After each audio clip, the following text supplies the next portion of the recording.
We are live. So sorry for the delay. Some technical difficulties over here at Cop and Fracas, but it's all been sorted. Thank you for your patience. Welcome to another Cop and Fracas live podcast. For those of you listening on YouTube, you can see us now. You can see us later. Those of you listening on Spotify or listening on Apple Music or any various DSPs that you love to use, thank you for listening. As always, if you want to see our beautiful faces, please tune in to our YouTube channel. And while you're there, make sure you like and subscribe. We really want to get our own URL, so please subscribe, please. We're tired of this really long-winded thing. Anyway, before I go on a tangent, I want to quickly introduce all the members I'm here with today. I'm here with Krish, I'm here with Glam, I'm here with Ellis, and I'm here with Kev. Old man Kev I was going to say making his debut. It's definitely not his debut, but it's very rare we get him on a show. He's a bit like Sway on a Skepta mixtape remix kind of thing. It ain't cheap to get Kev on a remix. Let's say that for lack of a better word. But before we get started, I want to quickly shout out our partners, Fanslide. We've been working with them for a few weeks now, and it's been really, really good. And you might be wondering, what on earth is Fanslide? Well, I can tell you exactly what it is. It's the world's first live and in-play fantasy football game. So you can play with your friends, you can play with us here at Cop and Fracas and the rest of the Touchline Network for completely free. And there's a chance of you winning some cash prizes every single week. So, Krish, I played it yesterday. There was a big game yesterday between Arsenal and Newcastle. I played it. I thought, you know what? I was feeling a bit bullish. I was like, you know what? Let me put in the three Newcastle attackers. For some reason, they played Joe Linton, Wilson, and Andy Carroll. I think Andy Carroll was playing right wing at one point. It was very funny. I was like, you know, let me stick them all of them in because I thought they did get a goal in the first 20. Didn't work out so well for me. Let's say that. How was your experience, mate? Weirdly enough, I had the exact same things. I thought, you know what? Big Andy Carroll, some set pieces. They're going to just swing the ball in. He's going to be there. He's going to be knocking over Rob Holding's big ball dead. Might get a good goal. I'll put him in that free time slot. And then for some reason, he was popping up on the right wing. I was like, hey, I didn't sign up for this. I didn't sign up for this at all. But no, I learned my lesson in the end because I had Emil Smith-Rowe in the column whilst he was living a fantastic performance in the number 10 role for Arsenal, it must be said. But yeah, I just need to start treating it like a boxing match. I need to first 10-15 minutes, feel it out, actually, and then go for the haymaker kind of like straight after half time. So let's see what we're going to do for the next game. But it's a good experience, man. And if people haven't jumped on it yet, I'd implore them to do so. Come and have some fun with the team.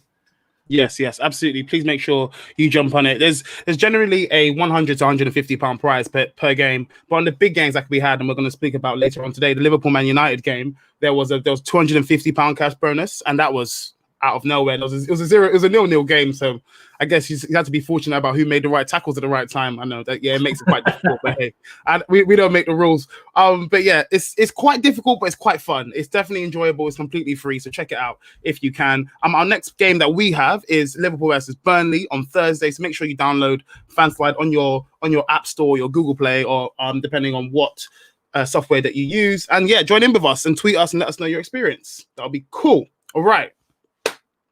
Now all of that is out of the way. Guys, heads up, yeah? Heads up, guys. Come on. Heads up, chest out, yeah? We can't let our enemy see us weak. Glam, I'm coming to you first. I need some energy, okay? I need someone to give me some positivity. Well, I say that's a complete lie. Anyway, Liverpool 0, Man United 0. If you want positivity, bro, go Ellis or Kevin first. I ain't going to give you none. I want to start with the bad news. Let's start with the bad news. So you can bring me back down to earth, and the rest can make me feel a bit better. So 0-0 against Man United. That's our third Premier League game in a row without a goal. It's the first time we've done that since March 2005. Wow, I was like 10 years old. And it's our first. It's another game. Well, I mean, the last game we scored against was West Brom when we drew 1-1 on the 27th of December. So. What's going on? What went wrong, Glam? Chat to me. What, in that game, or you mean what's going on as a rhythm now? Because I got a lot to say, my bro. Oh, you know what? Let's get to the fact. Okay, so no draw. Man United. Are we surprised? I'm not. We didn't go into the game on form anyway, and scoring and so forth. My issue is that since the Palace game. Yeah, we played our normal front three, and we scored 1 goal. That was against West Brom, yeah? In terms of creativity and chances and so forth, we've been off it. Mane, Salah, Firmino, we've been off it. Let's be honest. Now, my issue is, and I'm going to come to Klopp, yeah? He's bottling it because end of the day, it's a squad game. Your players are not in form. They're not performing, yeah? We need some action. And I'm not saying cool. The big game, Salah, Mane, Firmino, I would have started them in Man United game. But the games before that, especially after Palace, we could have integrated different sort of players. I'm going to mention a certain Minamino, yeah? Now, Palace game, we won 7-0. Yeah, Minamino set the tone for me. Yeah, we had 8 shots on target, 14 shots, 8 shots on target. We won 7-0. Oh, Glenn did the research, you know? Glenn did the research today, you know? So since that game, after that, we scored 1 goal in the 4. And the front three has been what? Our normal front three. So it's gonna take some big decisions right now. And right now, our manager's not doing it. And that's what I'm upset about. At the end of the day, someone has to get chopped. Now, I'm not saying, obviously, I've had this tough to a lot of fans. I'm not saying Minamino should be starting every single game. I'm not. But he's deserved a chance to come in when his last game, he had a good game. That's my problem. So, as I said, I'm not happy with the fact that, obviously, that the manager's not taking some ownership and, you know what I mean, putting some fear into these guys. I'm not. At the same time, that 0-0 draw, listen, I'm not surprised. But you know what? Let me ask you something, Glenn, because you mentioned that fair enough in the other games that you wouldn't start Minamino, let's say, or Shaqiri or Origi every single game, but they deserve to be in with a shout in certain games. But he said for this United game, you would play this front three. Yeah. For the United game, I understand why the front three played. Now, had those players came in before the game, then they could have staked a claim they could have staked a claim. But going into it, I have no qualms him playing the normal front three. But now I'm not surprised.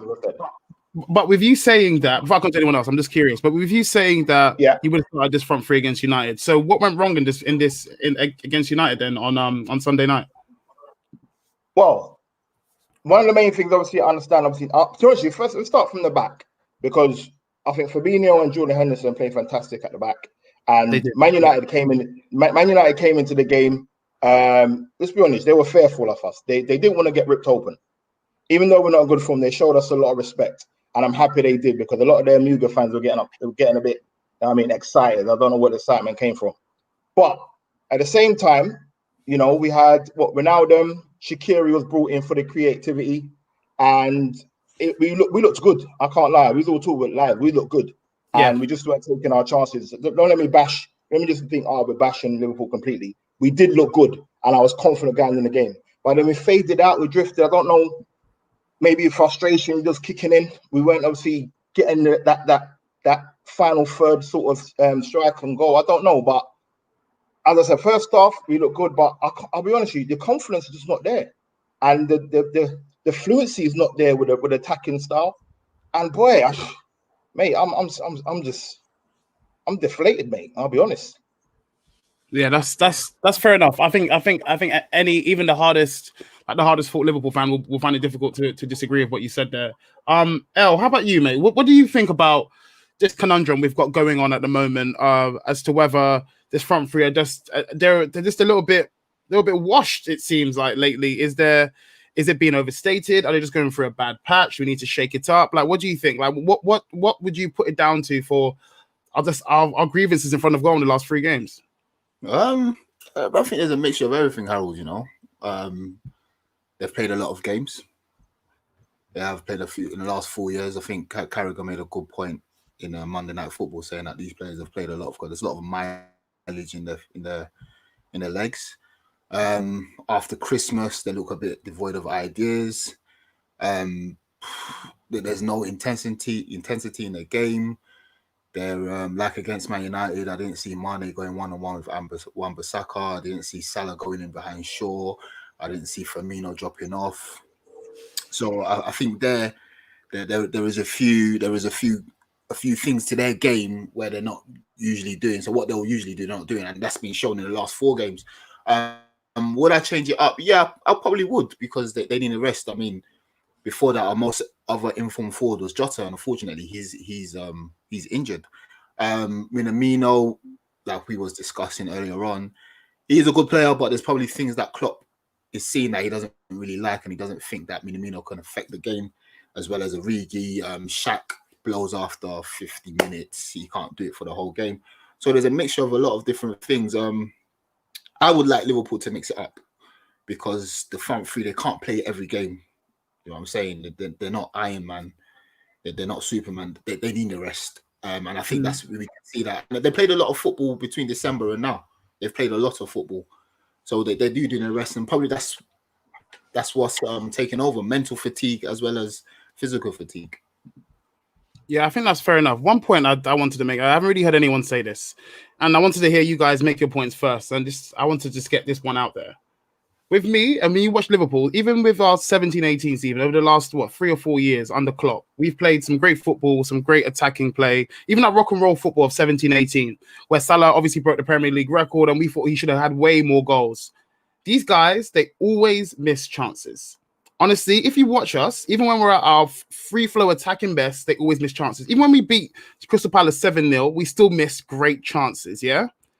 They always do this. The only difference is now, in my opinion, is that the chances just aren't coming as often. So the chances that they do miss are more highlighted. We miss chances every single game, always, forever and always. So for me, nothing has changed, apart from the fact that we now have some creative outlets in Hendo and Fabinho who can make something happen from deep in midfield, now playing centre half. And obviously we don't have the Van Dijk or Gomez or Matip there in our centre half actually helping us to progress play. But that's just my own thoughts. Anyway, Kev, what do you think about the whole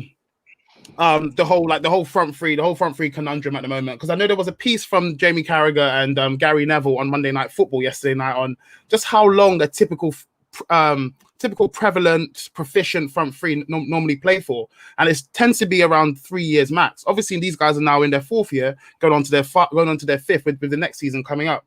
Do you think it's just time for us to switch it up? Do you think there's other issues to blame here? Do you think maybe Thiago needs to get a little bit more settled in? What are your thoughts? What I was kind of saying backstage, the front three need to pay us tax for their performances that they've put in recently. It's a disgrace. Yeah, I'm not jumping on the glam bandwagon, yeah, but you see Salah, numbers, yes, they're wonderful, but his head is somewhere. I don't know where, but his head is somewhere. And we need to sort of rein it back in. I feel like with his game, yes, he's the goal scorer, but he just needs to sort of humble himself a bit more, work more for the team, pick out his other strike partners, and you can't always shoot in front of the defender. At least work an angle. It just seems like you guys were saying, there's some spark missing from them. Mane, I don't think I've seen Mane beat a man since the Crystal Palace game. Firmino, I think that's harsh. He has beaten a man. When?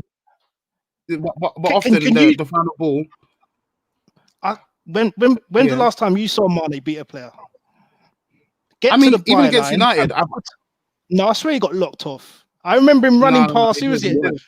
No, he tried to. It was that whack Wan-Bissaka. He tried to dust past Wan-Bissaka and he got locked. No. There was one time, man. But I get what Kevin's saying though. I don't know why Harold's coming in trying to be all glorified fucking hero.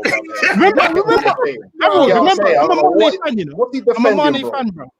Come on, man. No. Honestly, the only guy I actually really like in this club is Virgil van Dijk. I can't lie to you. The rest of them, they have been moving crazy. I'm a big Mane fan. I have no bias to anyone else, but I think it's a bit harsh to say he hasn't beaten a player since Palace. I think he has. It's just that these final balls has been poor. He has been poor though. I agree with you. What I would say is kind of what going on to what Ellis was saying is like, as a trio, it's like they don't know each other anymore. And yeah. True. I agree. You know what I'm saying? Like there was a passage of play in the Man U game. Yeah, I think it was in the first half. Firmino dropped in. I think Lindelof followed him. I'm looking at the pitch thinking, Salah, I can see that massive gap. Surely you're going to run into it. No one ran into it. I'm like, what's happening here? Do you get what I'm saying? So I watched that. The first person I thought of, Diego Shota runs in there, and then we go 1-0 up.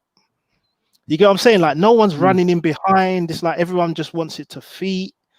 And then they're not doing much with the ball. And Firmino, I'm not going to say anything, because if I start on Firmino, I'm going for an hour and a half straight. I'm trying to get my IRS shirt, my briefcase, and he's paying me the most monopoly tax. Him, especially. Do you know what it is? I hate him right now, bro.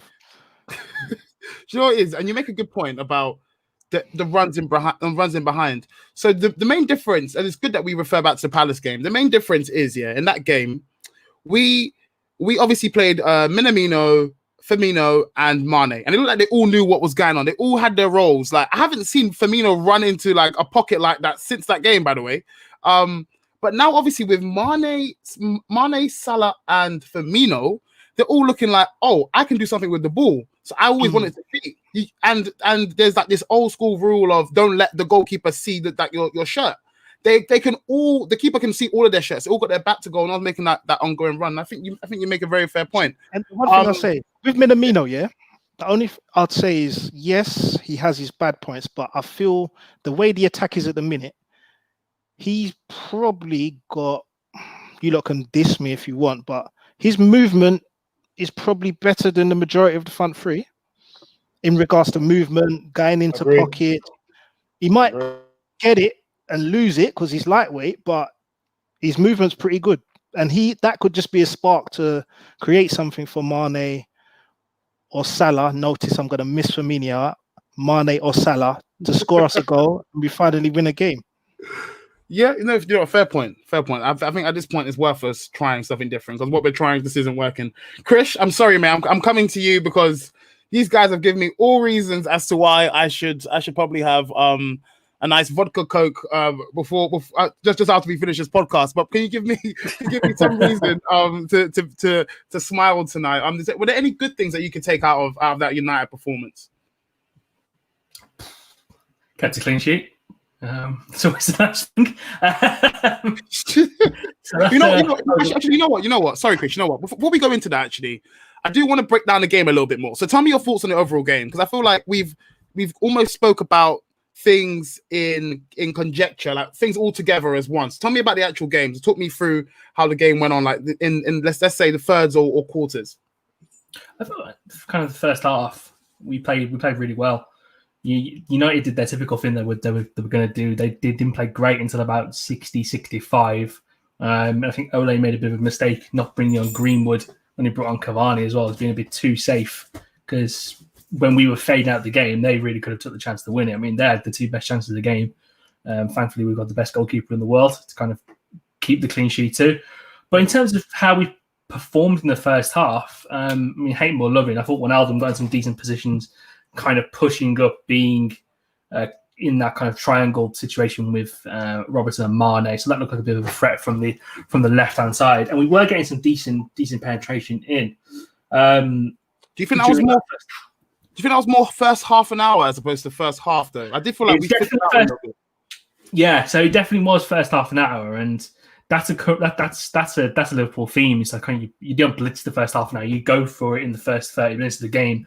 You get the goal, and then you see how quickly you can convert that from 1-0 to 2-0. Man City at home springs to mind from last season. Yeah, that's the exact template that you need to go for in these big games. And the way that we play in big games isn't terrible. We always play fairly well.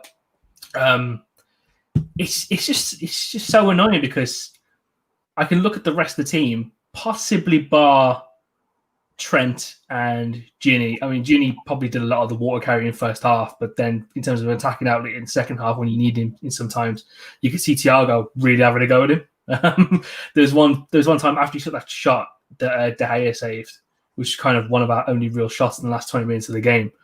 He tried another one, and he kind of had to go at Wijnaldum because he wanted to pass across the floor, and it really bobbled up, and he mishit the shot. But yeah, I mean, it's just so annoying that the rest of the team played really well. And we had the makeshift centre-back pairing of Fabinho and Henderson that worked extremely well. I thought they both played fantastic. You saw how well Fabinho played, kind of shepherding people out away from goal. And Henderson, in terms of how he was actually playing those balls from the back really well. Else, how we kind of dreaded him doing that in some of the games going forward. But in terms of what we missed from both Matip and Virgil, he was doing that quite well. And it's just really annoying because in the past few games, you can definitely make the argument to say why the centre-back issue has had that knock-on domino effect as to why we're not committing enough men forward in our attack, and we don't have the aggression and the attacking potency in our attacking style because we're worried about turning the ball over. We're worried about that weakness we have in the defence, so we're keeping players a little bit withdrawn, and we're leaving the front three in certain isolated areas and executing the same moves over and over again. See if that'll be the breakthrough. But I think the front three, all of them, in all honesty, I've got no excuse to say. I've got no positives to really take away. I thought they were all fairly bad in their own individual way. Salah was pretty much non-existent. Bobby had a really good chance in the first half, and then he had that other one where he shot, and he probably could have laid it out to Robertson, which is weird because any other time he probably would have deferred it straight to Robbo. I was about to mention that. Yeah. And then Mane was, I don't know. He does this thing where he's a quality player. I love him. I love all of them. And he did that thing where he just looks like he's playing fairly hard and fairly difficult, but he wasn't actually affecting the game that much in the way that he can. He tricked y'all, man. He tricked us. He tricked y'all. I want to kind of have a vision about this Firmino point.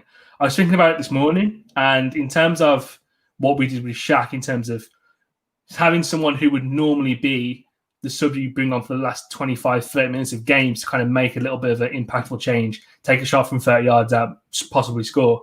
We needed that for the first 30 minutes of that game in particular. So it was no surprise that he was huffing and puffing on 40 minutes before half time. His little calves couldn't take him that far. But there's a case to say they're definitely not little calves, but yeah.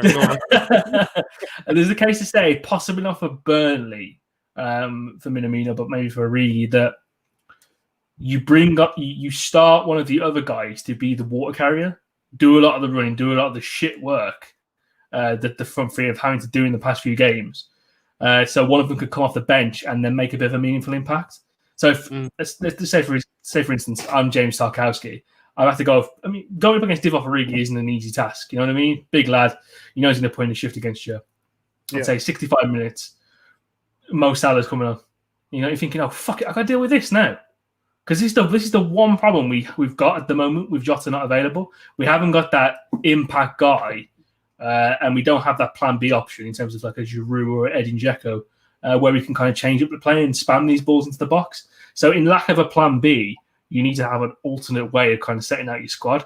So it is a difficult one. But again, one of the main things I can take away from is that hopefully that Matip will be back for the game on Thursday, and we can push Thiago a little bit further up, because you can see he wanted to play a bit 10, 15 yards further up the pitch as well. And I'm hoping that he can have a bit more of the kind of impact that he's had in the game of the weekend as well.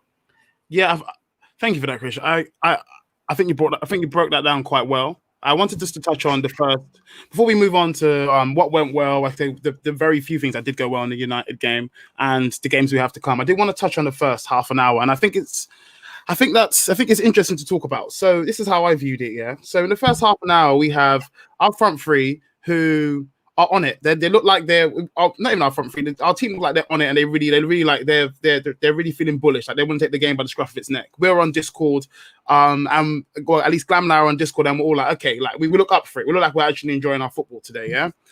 And they do this thing where this is what irks me about them. They snatch at chances, and they snatch at opportunities, and there's a lack of that final third. So there's that lack of that final third incision. So there's always there's one pass missing. And that was the case from both sides, I think, actually.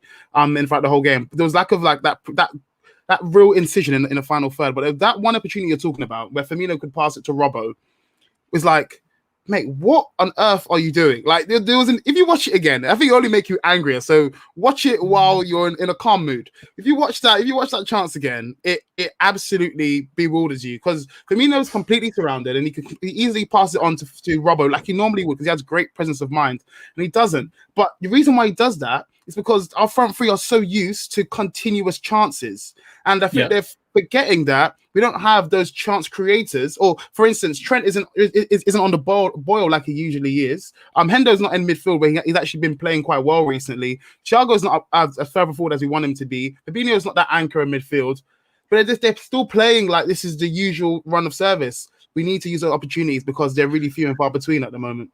So I got two things I want to ask all you guys as well. Kind of the first point, actually, it's probably more free than anything. Actually, because I just want to say, Harold, you made the fantastic point of saying that the front three, in terms of the chance creation and how many chances they need to score an actual goal, is such a good point because they're so used to having these chances come on. And if the chances like buses, there's going to be another one 5 minutes later, and that's really dried up, and that's the main source of our frustrations at the moment. Yeah. But the two things I want to ask you, the Trent thing. Do you think he's been told to be a little bit more withdrawn? Because I think defensively, as opposed to attackingly, he's actually been fairly good. From an attacking aspect, he's been really good. He was good at the weekend when we all thought that they're going to exploit that right hand side and they're going to target Trent. He kept that flank completely clean. Nothing really came from down there, and I thought he played really well. So I'm interested to get your guys' points of view from that end as well.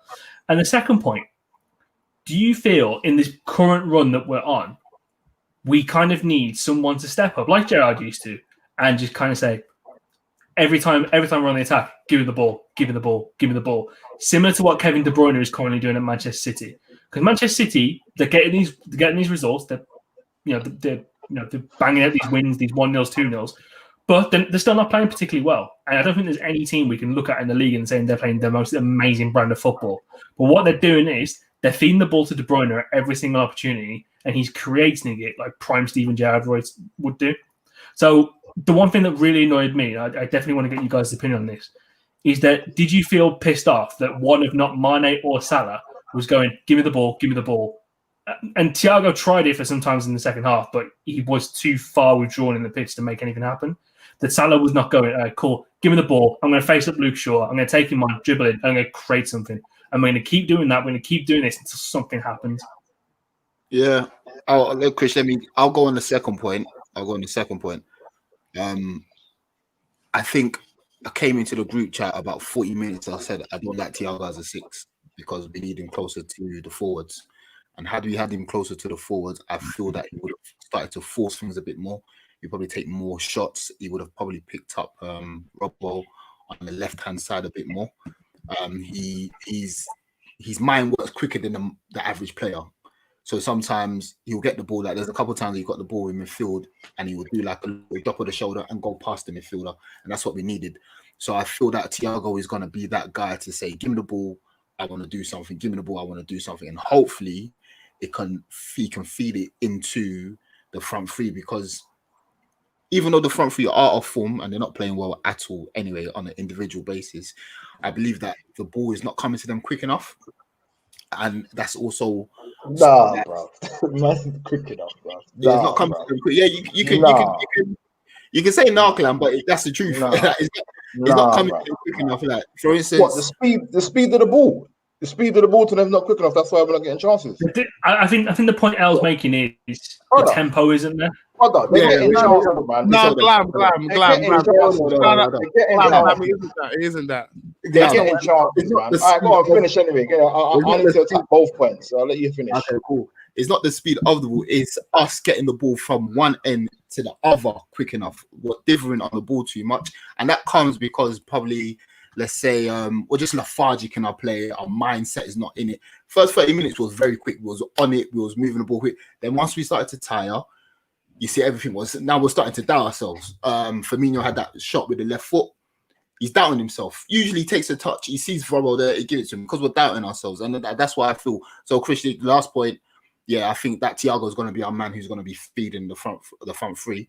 In regards to Trent, I think Trent's game, we all know his attacking game. So when it's not on, you feel that he's not playing well. And yeah, they didn't really exploit us. I thought Martial was going to go one-on-one at him. To be fair, when I saw Martial on that side, I was a bit more confident because Martial is not the type of, he's like Trent defending, bro. He's not intense.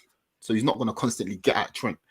If it was Rashford, I'd be a bit worried. I would have been a bit worried, but I thought going forward, Trent was absolutely abysmal. I don't know what's wrong with him. Defending, he was meh. Go on, Glam. No, I'm not rubbish. And I agree with Ellis in terms of the who's gonna want the ball and who's gonna take charge. I think it's Thiago because he always wants the ball. I agree. I think he's too slow to be in a 6. Me personally, I like my 6 screening more, defensive side of things more. But because he's such a brilliant passer, we also need him further up the pitch. So it's kind of catch-22. So I would want him in the 8.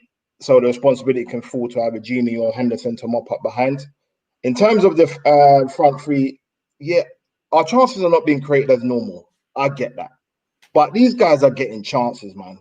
These guys are getting chances. We're having like 17 shots every game. On average, 14 shots every game. These guys are getting chances. Mo Salah had a chance. They're getting chances though, Glam, though. Are these the chances that they're used to, though? Okay, I'll put it this way. They're not high quality.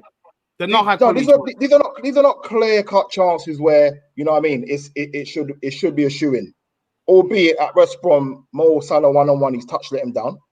But Newcastle was the last game I thought we did that. 0 goals with what we're creating. Other teams that are scoring less. With less chances and they're still scoring.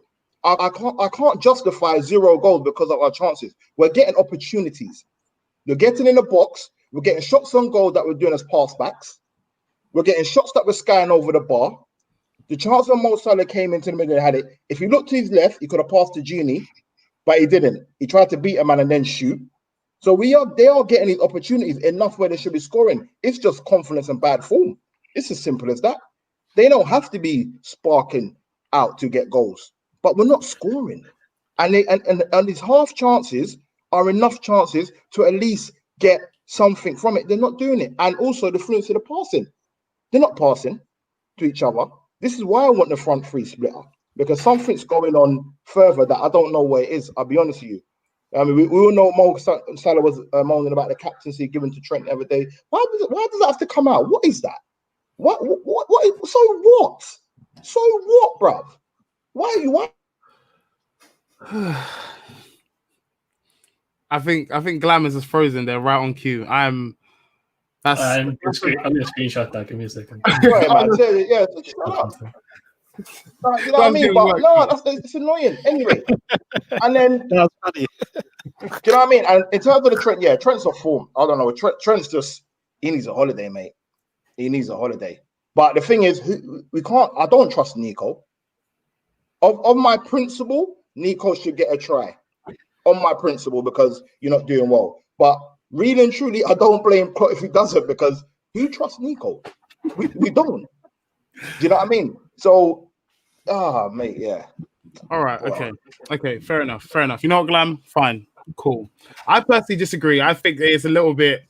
I think the chance creation is not the chance that the quality of chances isn't there, but they should be scoring no goals. You're right. The final ball, and we keep doing this thing where we're camped out on the edge of the box and we're in that final third. The final ball sometimes has been abhorrently bad, terrible, insane. I agree with that. I was watching the game back earlier, and I kind of get why Bobby didn't pass to Robbo, because the 2 times prior to that, when Robbo was bursting into the box, he was taking some terrible shots on goal. No excuse. No, Chris, I'm not having that. I know you love Bobby, but I'm not having that. I'm sorry. But Harold, there was two times. Yeah, there was the first one. I think it was like first 5 minutes. Someone slipped Robbo in, and the cross was abysmal. Fam, he went out for a goal kick. Bro, look. We can't get on to our best player this season. We can't. It's true. Bobby, if they don't play well, but you can't say that was indicative of his performance, though. I actually feel like he had a solid game. He was okay. What we're saying is that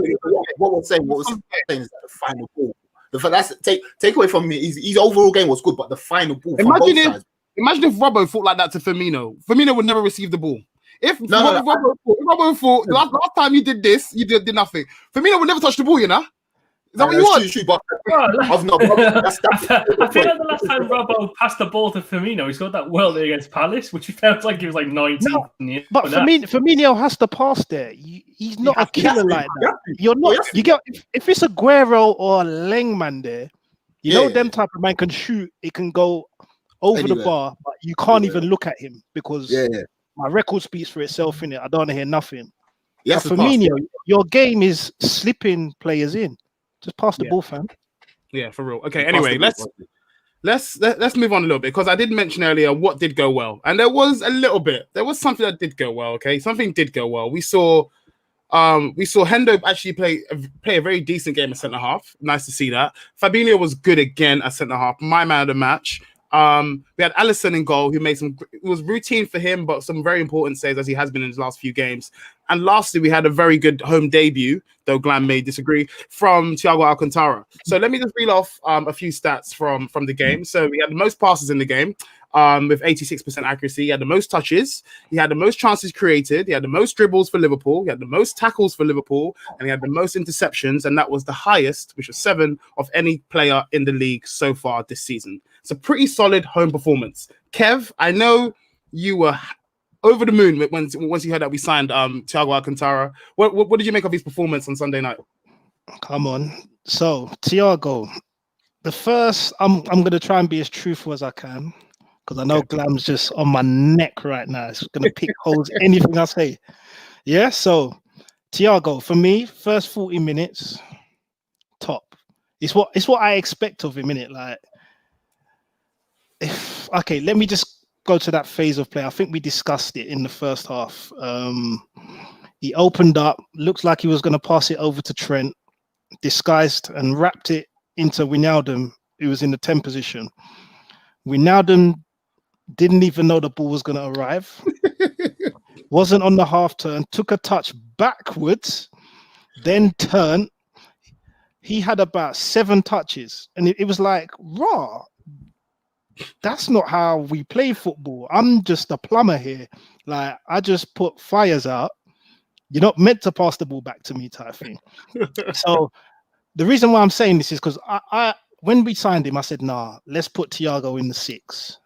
But from what I've seen of Wijnaldum, I'm not even going to say Hendo so much, but I think we need to have Thiago wrapping them disguised balls into our attackers. So as you guys were saying, he needs to be closer to the front 3.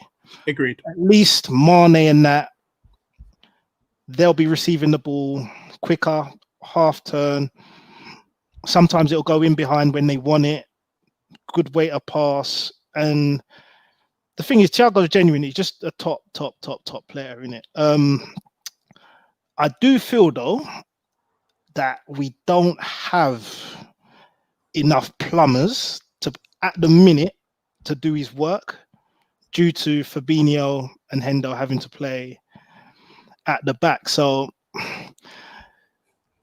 it's a tough one. It is a tough one because I feel like he has to play the 6 just at this moment in time.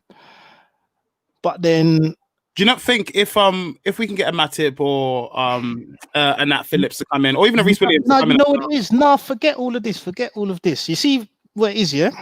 We're playing against these no blocks.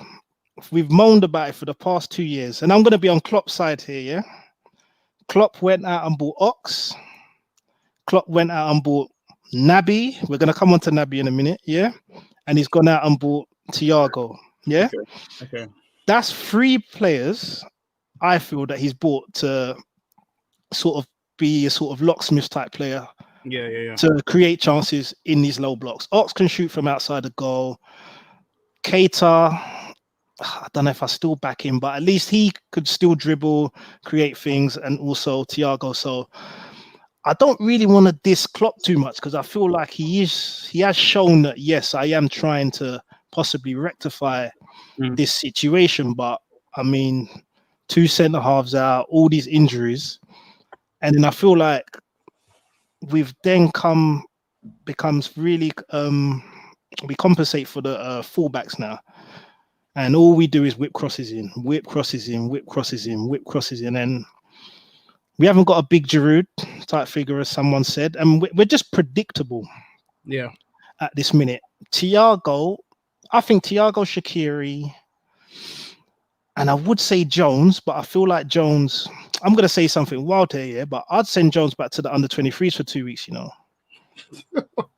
Hear me out. No, hear me out. It's like, no. Listen, when he came, broke into the team, he was that nonchalant flair, drop my shoulder, shoot, this, that. Now, I feel like, okay, he made the mistake the other day, and he's just gone back into a safe mode, and he's just playing the simple pass when I feel like he can do so much more. So it's like, send him back. You feel like he's been a bit, you know what I'm saying? You feel like he's been a bit Wijnaldum-fied. Yeah, he's been like Wijnaldum. So it's like, okay, I'm going to play safe. This is what I've got to do to stay in this team. When he can do so much more. So much more. Like, we was comparing this guy to Foden a couple of months ago. Wait, who was? Wait, who's we? I swear I saw that in the group, you know. I can't name names. I'm sure I've seen that in the group. Name names. Don't say we. I can't lie. I'm sure Mike. Or was it Mike? Mike? Hey, Mike. Now Mike's my team, you know. I don't even want to expose him like that, but Mike, you got taxes to pay, bro. Mike, you got taxes to pay. Mike. I can't lie. No, do not attach any association of this to me whatsoever. You know what, Kev? Though, you know, I hear what you're saying, and like always, you speak so eloquently about football, so it comes across very, very well. I was just thinking, if we move Hendo out of centre back and into the 6, and then we can put Thiago 8, does that help anything at all? Yes and no, because Hendo, I feel Hendo can do his running for him and that, but we still got to get Thiago the ball, you know. Yeah. In that 8 role, and your clubs will clock on. So let's try and snuff out Thiago. Saying we're still gonna need someone.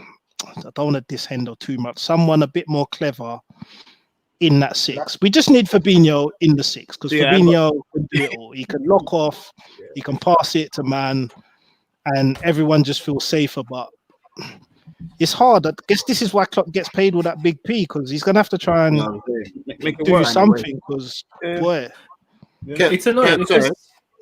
It feels like bear of the problems, isn't it? Oh, sorry, let's go on. Yeah, I was just gonna say, like, with that, I think we once we get Matip back, if we can get Matip back and push, let's say if Bruno has to still play centre back and we get Matip back and we get Hendo in the 6 and we put Thiago in the 8, I feel that Matip has that ability to step into midfield and still find Thiago. If they look up any lanes, I feel that Matip is able to find Thiago. So then if Hendo, because to be fair to Hendo is he's a safe passer, in it. He's just gonna keep the ball ticking. He's not one of them like Thiago. He's not a holder or anything. But if Matip can play, I feel that Matip at centre back and Hendo at 6 allows Thiago that freedom. Yeah, platform, innit? Yeah. Even the fullbacks need to know their role as well. Just pass to Thiago. We don't want to become like that, man. We don't want to become like that. We can't become like that. Just going through Thiago. That's good advice, though, man. Pass to Thiago. No, man. We don't want to be a team like that. We will. Them lower league teams do that rubbish. Pass to him. No. I'll tell you what. Yeah, I agree with Edison. Kevin just said. I do agree. I'm happy with the Hendo the 6 and Thiago number 8. But you know who will be in between them? But it frustrates me because I'm going to contradict myself on him. Naby Keita. That's what I'm saying, bro. He is that guy. Naby. When he's on it, we know exactly. But I don't want to say him because he frustrates. He gets someone else with his whole fitness. But he's that guy. I'm telling you. That's why I don't diss Klopp, because I can kind of see what Klopp was trying to do, but I'm still dissing. But Naby's you're a killer like that still. I can kind of see the Klopp vision. Yeah. I think you make a good point, and I think you broke it down really well, man. Like, honestly, we can be here for an hour talking about different shapes that we can make up to try and make this thing work. But just for the sake of time, I will move on. And we are talking about the curious case of Wijnaldum later on in the week in our Patreon episode. However, I am thinking perhaps maybe we need to just do an appreciation podcast for Fabinho, because I've never known a player to be just good in 3 different positions. I think it's outrageous. He's unbelievably good. So, but anyway, yeah, we'll do it on a later date. He's fantastic. Cool. So we're looking ahead now. Looking ahead to the next few games. Before we look ahead past Burnley, on Thursday we do have Burnley. Let me just reel off some stats about our encounters with Burnley. Okay. So obviously we're at home. The last time we lost to Burnley was in the 16-17 season. We lost 2-0 away. The last time Burnley beat us at home was when Kev was about 25 years old in the 74-75 season. We lost 1-0. No, wait. Wait, you know, I thought man said 85. Did you say 75 season? 75. Yeah. Let me just lock out of this chat here now. I'm messing around. Honestly, I have to be loud. Listen, I'm all for banter. I like that one. That was some corn on my nose there. H has got those bars. sorry, Kev. I'm sorry. But yeah, essentially, it's been a long time since we lost at home against Burnley. Yeah, it's been a fair number of years. Chris, I'm going to come to you, mate. What are your thoughts going into the game? So, what are you thinking? Chat to me. Got to win. You have to win. There is no. I was doing some research on Burnley earlier, and it's not much like the city of Burnley or the town of Burnley. It's not pretty. Their form, it's not great. But we just need to go in and just kind of to take a phrase from It's Always Sunny in Philadelphia. He was dominant. They've only scored 8 goals this season, by the way. They have 8 goals in total. Wait, what? 8 goals? They have 8 total goals. Okay, come on. 8 goals. We've played 19 Premier League games. They scored 8 goals. So then let me just go through their last. These are their last four games. So they played Leeds away, lost 1-0. They beat Sheffield United at home 1-0. They lost to Man United away. They lost to Man United at home 1-0 with that deflected Pogba goal. They lost to West Ham away 1-0. So there's a trend here. They're defending all right, but they can't score a goal to save their life. That being said, they're going to play with Chris Wood and Ashley Barnes up front. And if there's one thing that we lack at the moment, it's height throughout the team. So I understood why we're playing short balls against Manchester United, because if there's one thing Manchester United do have, is they've got some big lads, they've got a lot of height in the team. So for us, that needs to be something we need to look out for, and it's a bit of a rationale as to why Naf Phillips could probably play to defend on set pieces and just be a bit of a the battering ram to counter their battering ram.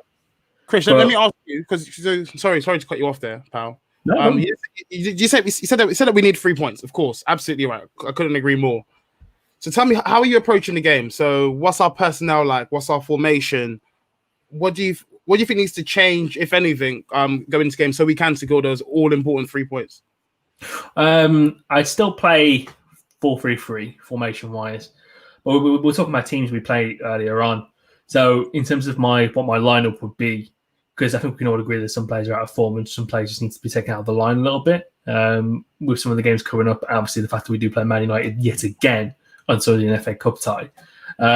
So for me, I play obviously Alisson in goal, Robertson at left back. You've had your rest. You can have another rest of the weekend.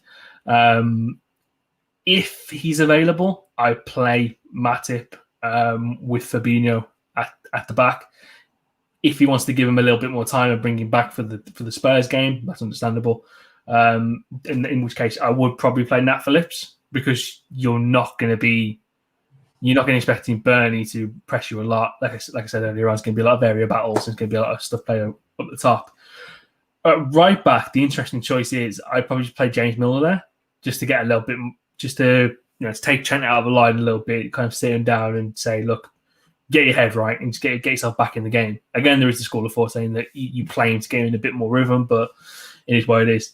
Again, like we were talking about earlier, you could, if we're in a nice position in the game, you can bring on around 65, like we did was against Leicester, and he put the assist in and he got for one of the goals. We could do something similar to that. For the midfield, I'd play Henderson at the 6, and I'd play Thiago on the left-hand side of the midfield, and then Curtis Jones on the right-hand side of the midfield. But I'd also say to Curtis Jones, don't feel the need to play conservative.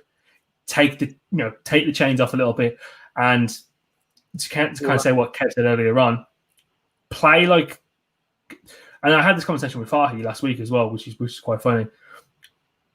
The one thing he's lacked in the past few games is he hasn't been playing like a guy who was a winger and he's now a central midfielder. You need to have a lot of that more attacking impetus, get into the attacking fourth a lot more, be the outlet, be the fourth guy running into the box who can get on the end of a ball that Firmino's missed because he's thinking about something else. In terms of the front lineup, I'd go Mane on the. Actually, no, I wouldn't. I'd go Origi on the left. I'd go Mane on the right, and then I'd go Salah through the middle. Wow. Origi. Wow. Okay, fair enough. Well, I mean that certainly is changing it up. I'm glad I'm not playing Minamino against Burnley, man. Them thugs. I'm not doing it. You're playing Origi on the left. Yeah, I mean, okay, each to their own. Fair enough. I definitely hear the James Milner right back shout. I definitely think that's a fair shout. Glam, since you're already here, what are your thoughts? What do we change? Personnel, approach, formation? Chat to me. Bruv, I'll be honest, man. Well, depends who's fit. Let's be sure. I don't know who's going to be fit and who ain't going to be fit. Matip needs to come back. You know what I mean? Chris Woods is a powerhouse. And Burnley, dead ball, they really do fizz it in the box. So I need Matip back for the game. I really do. Because although we need 3 points, I'll be honest, I am not confident we will actually get those 3 points. Because Burnley will seize some opportunities that these other teams have done, and they will come with confidence in that game. I'm going to be honest. They're gonna mix it up. There's no doubt about it. They're going to mix it up. But I will start up top. I would take out Salah, and I would put the front three that started at Palace. I would bring in Ox as well. I'll play Ox, Thiago, and Henderson. Now Genie's going. I don't feel we need to be relying on Genie. I'll be honest. I know it's not confirmed, so don't take my word as gossip, guys. Whoever's listening, it's not been confirmed. But my personal opinion is I think Genie's going. He's lying. He's lying. He knows more than he's saying. He knows more. I think he's going. But yeah, back line, as Chris said, right back, yeah, I'm having Milner in there. I just think we need right now, we're in a position now where, okay, we're deflated. I'm deflated anyway. But we are still favourites, well, to some people, to win the league. And I've still got confidence in us to still win the league. We haven't drifted off. We're 3 points off top, yeah? So it just needs someone who's been there. Milner has been there and done it, man. He's got the scars, he's got the T-shirts, isn't it? Bring him in, do you know what I mean? And rally these guys. And I think with him in the team, we just need to just kick on now. Because I said we lost 2 games, we've drawn a lot. But listen, we're just defeated because we know we're better than what we're showing. But by all means, man, we just need to make sure we don't drift off where we're just impossible, we can't come back. That's what I don't want to get to, in all honesty. I know I started off negative, but fuck it, man. I mean, we need to just get it done now, man. Like, I mean, so 3 points. Yeah, do you know what? I'm happy you said that because I was going to make a point. And I've been thinking this for a while. Obviously, like this lull we've had. You guys remember the 08-09 season where we were pushing United for the title? And then you had that massive Makeda moment. And then suddenly things clicked for them because they were dropping points left, right, and center. And we made ground. And then Makeda hit that last-minute winner against Aston Villa, I think, to make it 3-2. So I feel like we just need a big moment, someone to step up and really make us kick on. Because we still have the same players. Like the players are still good. Like there's Mane and Salah still got Golden Boot last year. Like they haven't lost their quality suddenly. Like it's not Space Jam. So I mean, look, like I think we just need that big moment. We need that big win. We need that statement performance, and then we can kick on from there. But that's obviously just my passion coming out. But yeah, I'm hoping something good can come as a result. Els, I'm gonna come on to you, but not on the Burnley game. I'm gonna come on to you just in a few fixtures that we have coming up here. So I'm gonna reel them off really quickly. So after Burnley, we've got United away on Sunday, I believe, in the FA Cup. We've got Spurs away, then we've got West Ham away, then we've got Brighton at home, then we've got City at home, and then we've got Leicester away. So, big question. Does this run make or break our season, or has the latter already been done? This run makes and breaks our season, man, especially that Man City game. We lose to Man City if they win their game in hand. It's like 7 points. And then we're facing some tough teams in Spurs. Brighton play good football. They're going to be a tough game. We only beat them 2-1 last season. It was a tough game. Leicester away. West Ham away. Good form as well. You know what I'm saying? So they're on good form. So the next few games will make and break our season. I think that the difference between Liverpool last season and this season is because we were just grinding out results, and games where we didn't play well, we were just still grinding it out and, you know, taking our chances. So yeah, the next few games is make and break. Not even like the FA Cup game against Man United, man. That's just well, obviously I would like to win the FA Cup, and if we don't, we don't. It's whatever. You can. That's a good game to get some momentum. Fair, but it's not really going to make or break our season. I think Spurs. Who did you say after Spurs? Sorry, sir. So we have, you got Burnley on Thursday, then we got United on Sunday, then we got Spurs away, and we've got West Ham away, and then Brighton at home, and then City at home, and then Leicester away. Yeah, so yeah, that's this is gonna make or break our season, really. It's gonna make or break because and then obviously right after that we have our first leg against RB Leipzig in the Champions League. Yeah. So this is the time now you wanna pick up. You want to pick up because in the league this season, you lose 2 games, you find yourself next to Arsenal, bro. Pull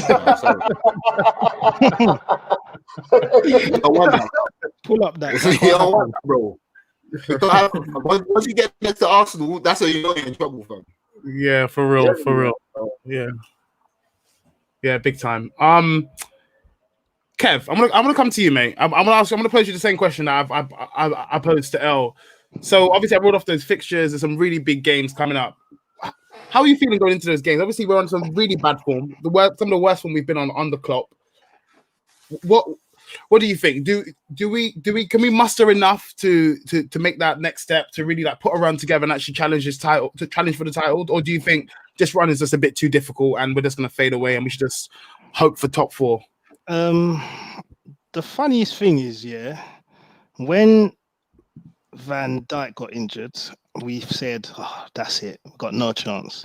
Then Gomez got injured.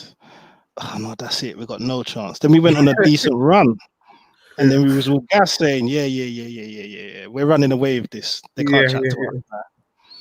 Now it's been 6 weeks, and now we're looking back at Arsenal. So I think, as you can see, the season's a strange one where I think if you win 3 games, you're at the top of the table. 3-4 games, you're at the top of the table.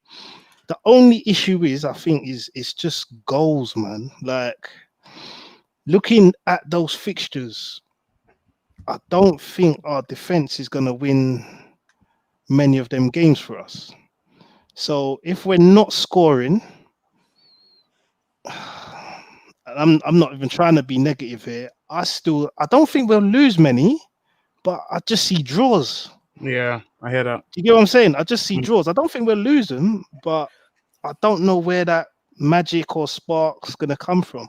I think Diogo Jota maybe back in a room to be back right at the start of February. Obviously, you never know with Liverpool injuries. But do you know what's mad though? Yeah, that I find it's like every season we sign a player and then they become the holy grail, or that is it for the season.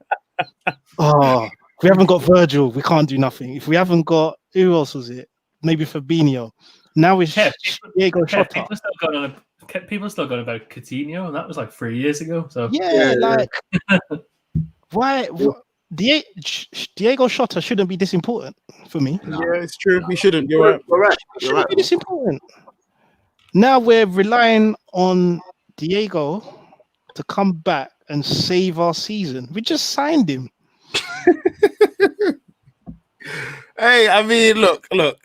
To be fair, I get what you're saying. However, we never imagined to got the kind of injuries that we have, especially to Virgil. I think that was a massive kick because this guy's like made out of, I don't know, made out of the same thing that they used to make Captain America's shields. Like the guy's unbreakable. But and then obviously you see him go off injured. I think we're just looking for just some talisman to come in and then make something happen. And obviously Jota was doing really well before he got injured. But what do you know what though, Kev? Actually, let me ask you this. Look, what I saw from Jota wasn't just him playing well. I also saw him remind the rest of the front three that, I need to fight for my place, you know? Because remember, because Glenn made a joke about it. And in the Atalanta game, we were like, I just saw Salah pass to Mane. It's like, okay. So these men are not even passing to each other now because Jota's coming and be like, if you don't watch yourself, I'm coming for your spot. Do you know what I mean? So maybe it can even drive them on to be a bit better. This is the thing. Like, it's like Jota just came in on full smoke. So Mane and that was like, if he's scoring, I need to be netting. My level needs to up. But this is my thing with Minamino. I don't think them man respect Minamino. You get what I'm saying? It's like them man are in the changing room, like, I don't know, like back in the day when you played for school football, you'd look who turned up. Yeah, I'm starting in it, like easily. I know I'm starting. It's like that's how them man come in it. Like Mane probably looks around. I'm starting, fam. Like Salah, I'm starting in it. They see Minamino, like you're holding the bench. So I think Jota coming in at least gave them man a bit of edge where Jota could start and I could be on the bench. I need to up my level. So, but there is one thing I would say. I don't believe Klopp gives Minamino enough. I think you guys call it trust minutes. Like he proper gets scraps. Like, do you know what I mean? How do you want a player like him to get any rhythm to show his full level, playing 10 minutes here, 5 minutes here? Do you get what I'm saying? Like, trust him. In the last 4 games, he's got nothing, bro. In the last 4 games, he's got nothing. Nothing, bro. Nothing. Yeah, and it's not like we've been winning. That's what's mad. Exactly. That's what I'm saying. And the thing is, me and Gab were going back and forth, and I'll say maybe Klopp doesn't see something, but at the same time, I'm thinking, bro, give my man 10 minutes. Like, just 10 minutes. Like, for the last 80, nothing. That is crumbs. I think the big problem with Minamino is that he has to start against have an impact. This is one of the problems we've got at the moment. We've not got that many players you kind of classify as impact subs off the bench. If you look at our bench in the past few games, and that's the thing, and that's why he was playing the first 30 minutes because we kind of wanted to go at 8, see if we could get the goal early on and whatnot. So you're looking at from a kind of someone who could get the ball, drive it 10, 15 yards point of view, and push it further up the pitch. Got there in the end. You're looking at either a Shaq or a Oxlade-Chamberlain for those two guys. Up front, in terms of the front three, interchangeably, it's only Jota, realistically, you can say he's that guy because Origi, he has his moments sometimes, but he's not really come up big this season. So it's a difficult one. I don't think Origi's been given a try, though, either. I don't think he's been given a try. It's not worth it, man. No. We're not talking about that. You know what? No. But you know what? If it's not worth it, don't put him in the squad, bruv. Like, don't put him in the squad. You need to play. You need to name players. You need to name players. We're not blessed with strikers right now. We're not blessed with strikers. Like even against Man United, he brought him on. Now I know he done a couple little shimmies and whatnot. You know what I mean, at the far box, but I don't like the fact that how we treat some players, bro. Honestly, seriously, to God, like just put them on and see what they do. How badly can they do? I'm tired of seeing Milner's face pop up on the fucking screen when we need a goal. I'm tired of it. Not gonna lie, yeah. Milner's gonna be our next goal scorer. Penalty, quote me. No, but it's not Milner. Like we've got 9 players on the bench, and you're telling me we have to bring on Milner. Nah, come on, man. But Glam, what I'm saying, Glam. Origi's been there for 5 years, bro. Bro, you're gonna give me 5 years, bro. I don't need. It's not about I am. Forget that. Get ready. Not about that. Nah, okay, he's been there 5 years. Let's sell him. They tried, man. We tried to. Okay, right. So until he's sold, he is our product. Until he is sold, he is our product and our player. So what we're going to do, if we're going to sell him, put him on the market. Put him on the market. Let's see what he can do. No one's buying him. Come on. I have to intervene. I have to intervene. Fair enough. Look, I like this because the debate never ends, guys. The debate never ends. So thank you, guys. Don't get me wrong. Don't be recording this saying, Glam saying Regis should start, you know. I know you guys twist shit. I'm just saying people need to get minutes. All right? We hear you. Next time I wake up tomorrow, I got a headline like Glam saying Regis starts. I know you lot move. Glam, who do you think listens to the pod? Do you think like the Telegraph are listening to you? They might do. Thank you guys in the group. No names. They might do. He wants to take out an injunction. You know, they might do. But honestly, that's a good note to end it on because it goes to show that no one way is particularly right, and everyone has differing opinions. That's why that's why this podcast is so successful as it is. So I just want to say thank you everyone for coming on tonight. Glam, Krish, Kev, and Els, thank you so much for giving up your time, and all the listeners who tuned in live. Thank you very, very much, and all of you guys listening on your various DSPs. Thank you very much, Krish Davies, WWE Championship belt. But yeah, guys, you know what I mean? When times get hard, when times get long, just remember, man, we're still the champs. We're still the champs. At least until someone else wins. At least until May. Let's say we're still in it with no centre backs. We're still in it. Yeah. It's true. And I think that's a good closing line. The fact that we have no centre backs and we are still in the mix. And I think we do need to humble ourselves a little bit and be like, you know what, this could be way, way worse. So yeah, guys, tune in to our Patreons that we got coming up this week. Obviously, we got one after the Burnley game, like we always do after every game. Follow us on Twitter and Instagram. Follow us on YouTube if you're not already as well. And on Discord, sign up to our Discord. You have all the links there on our Twitter page. And until next time, guys, thank you very much and goodbye.